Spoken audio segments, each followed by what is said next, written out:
I want to draw my attention now, get a perspective from someone on Capitol Hill. Now that the Senate and the House is on Christmas break, I want us to look back at what happened this past week and this past year, but also start looking ahead as to what we can expect to take place in Congress in 2026. And joining me now to discuss this is Congressman Dr. Andy Harris.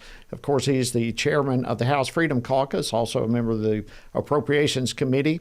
He represents the 1st Congressional District of the great state of Maryland. Dr. Harris, always great to have you on Washington Watch. Thanks for joining me. Great to be with you, Jody. Okay, a lot of news out there this week. You guys have been extremely busy, but looking back at this week in particular, we'll start there. What do you hope that the American people saw unfold on Capitol Hill? Well, the most important thing we did, Jody, is we actually dealt with healthcare premiums for over 150 million Americans, not just the Biden bonus, Obamacare enhanced subsidies for a few million Americans, but literally changing or attempting to change healthcare law to allow decreased premiums and more choice, patient choice, for literally 150 million Americans. And we did that. Again, no Democrats joined us. I was surprised because I thought they were all about lowering costs and affordability. But apparently, it's only if you're on the Unaffordable Care Act, that's the only cost they care about. And then their solution to that is just more government subsidies instead of actually changing the law and shifting some of the power in healthcare from insurance companies to patients. Yeah, I was kind of surprised at that as well. Another thing that happened this week, although not specifically in Congress, but indirectly, but the HHS announced a series of proposed regulations putting an end to the gender mutilation of minors. By the way, that's what the left calls gender-affirming care. But nonetheless, this is an issue that I know you and several of your colleagues have been pressing the White House on. Does this look like it actually flowed perhaps from some of your conversations with the administration, you think? We think it did, Jody. I know as part of the negotiations on One Big Beautiful Bill, we wanted the White House to crack down on Medicaid funds, so federal taxpayer dollars being spent on what I call gender denying or gender rejecting care. Because that's really what it is. It doesn't affirm gender. It actually rejects or denies someone's gender. And especially for children. We think that form of mutilation, that form of healthcare abuse really has to end in the United States.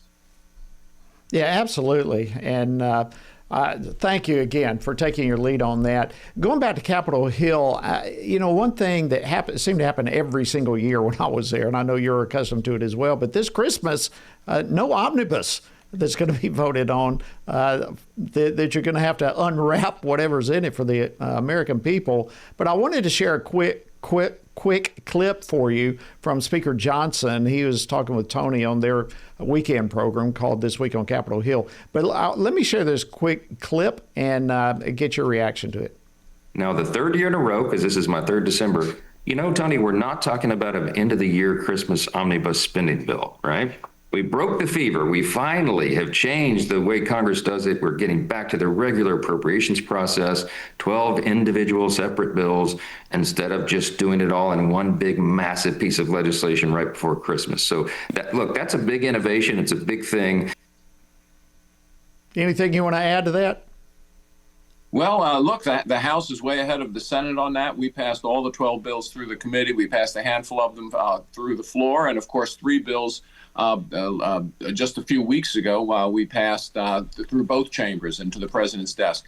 We don't have omnibus bills. The Christmas omnibus was really just a way to increase spending and let the big spenders plot things behind closed doors and smoke-filled rooms. We're doing away with that. It's a slow progress, but we're making progress, and the American people should be very happy about that because that's the first step in solving our fiscal problems. Absolutely. And congratulations for breaking the link in that chain. About 30 seconds or so left. What are some of the big priorities that you'll be facing coming back in January? Well, we do have to still deal with the healthcare cost issues. Again, hundreds of billions of dollars flowing to insurance companies that don't result in healthcare. They result in actually denying healthcare by companies. And then we have to tackle government spending and government waste. And the administration's been doing a great job, and Congress hopefully can help. Well, thank you so much, Maryland Congressman Dr. Andy Harris. Great job for a great year, really, first year of this new administration. Thank you for your leadership on so many fronts, including the Freedom Caucus there. Keep the torch ablaze. Hope you have a wonderful Christmas. We will. Merry Christmas, Jody.